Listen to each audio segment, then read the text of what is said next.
the nation's capital. We should all be proud of this capital, and the President wants D.C. safe. And I and the partners behind me are going to do everything we can to make people proud of this city, whether they're from this city, from the country, or from other parts of the world. Thank you. Now I'm going to call on Mayor Muriel Bowser. Good afternoon. I'm Muriel Bowser. I'm Mayor of Washington, D.C. I want to thank Judge Pirro for inviting us today. I'm joined by the Chief of the Metropolitan Police Department, Pamela A. Smith. Metropolitan Police Department is the local D.C. police. We are here to echo what the U.S. Attorney has said, that this crime will not be tolerated in our city. We're grateful for the partnership with our federal partners. MPD and the FBI have worked hand in hand on this investigation and will continue to do so. I also want to acknowledge our families in Washington, D.C. who are suffering and who are afraid and fearful for what this act has done to their sense of safety. But we know that feeling is represented around the globe. Earlier today, I convened a meeting with the Mayor's Interfaith Council, where we spoke with leaders of congregations and Jewish institutions across D.C., as well as D.C. council members and the Attorney General for Washington, D.C. We heard our leaders reiterate messages of love and solidarity with the Jewish community. Sadly, we have had practice standing together as a community to fight anti-Semitism, both in hate speech and in hateful acts. And so in this moment, we stand shoulder to shoulder as one community, united in love, but also committed to justice for this young couple. I also had the opportunity to speak with the Smalls family, and Sonny Smalls is well known in Washington, D.C., and his family has poured decades of time and love into making sure we have the Capitol Jewish Museum in Washington, D.C.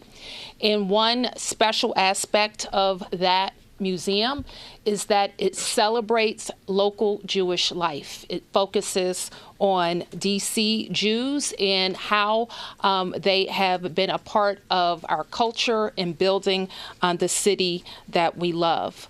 So once again, our city stands with our community, working with our institutions to make sure we have all the resources that we need to support them. And with that, Judge, I'll turn it over to Chief Smith. Good afternoon, everyone. I'm Chief Pamela A. Smith, the Chief of Police of the Metropolitan Police Department. Let me begin by reiterating my condolences to the family and friends of Yaron Lazinski and Sarah Milgram. I also want to thank Mayor Muriel Bowser, Judge Pirro, and Director Jensen for their collaborative effort and support around this tragic incident. What I also will say is that everyone at the Metropolitan Police Department is holding the family in their thoughts and in their prayers. Our detectives have been working around the clock in close partnership with our federal partners, and this effort regarding this investigation has been a collaborative effort. All of the agencies involved in this investigation have been coordinating seamlessly overnight. Members of the Metropolitan Police Department's Office of Homeland Security Intelligence are working in partnership with the FBI to analyze the suspect's activity prior to the shooting. Around D.C., and I want to speak specifically to the community here in the District of Columbia, around D.C. you will see an increased presence of law enforcement officers around the community. You will find us around our faith-based organizations. You will see an increased presence around our schools and places like the D.C. Jewish Community Center. We stand shoulder to shoulder with our Jewish community. I also met, along with Mayor Bowser, with some of our faith leaders I was moved by their desire to ensure that we keep our city safe and we keep our Jewish community members safe, and we are ready to support them in any way possible as we move forward. Most folks in this city know that I take the relationships that we have with our religious communities very seriously.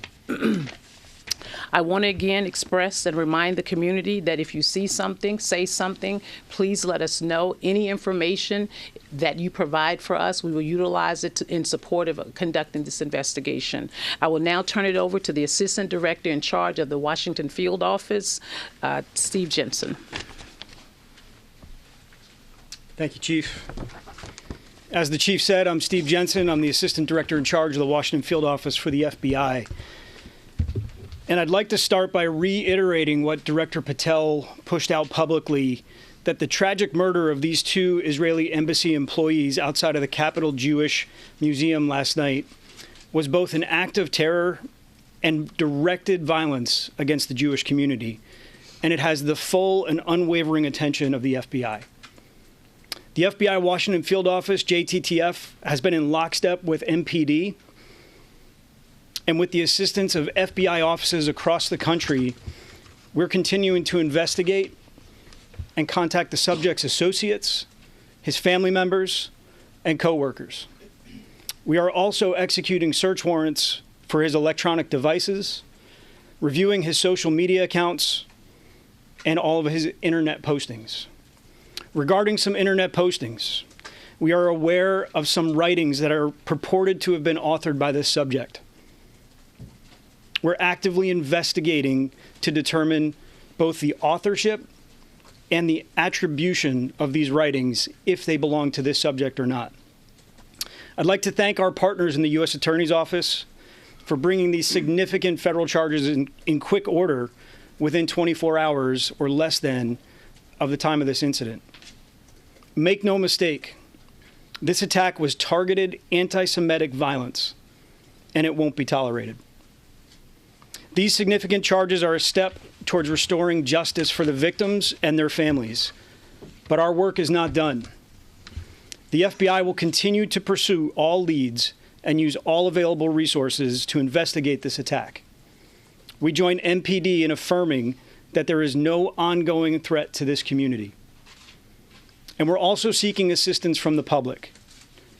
We do have gaps in this investigation currently. We know the subject landed in the D.C. area on May 20th and that he was taken into custody on May 21st.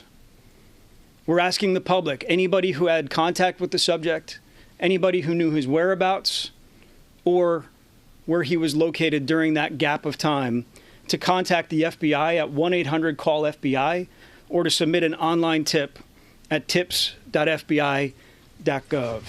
And with that, I will turn it back over to Judge. Thank you very much. All right, we'll take a couple questions. Go ahead. Yes, we had spoken to a witness who said that this was a private event, that it wasn't publicized. So is there any idea how he actually knew about this and showed up at this specific event? You know, that's something that we're investigating right now. I think that, Chief, you'd agree with me on that. That's the kind of thing. Do we know? And That's still under investigation. yeah, we're looking at that. There's a lot. Everybody understand. This is fluid. It's happening now. Go ahead. Madam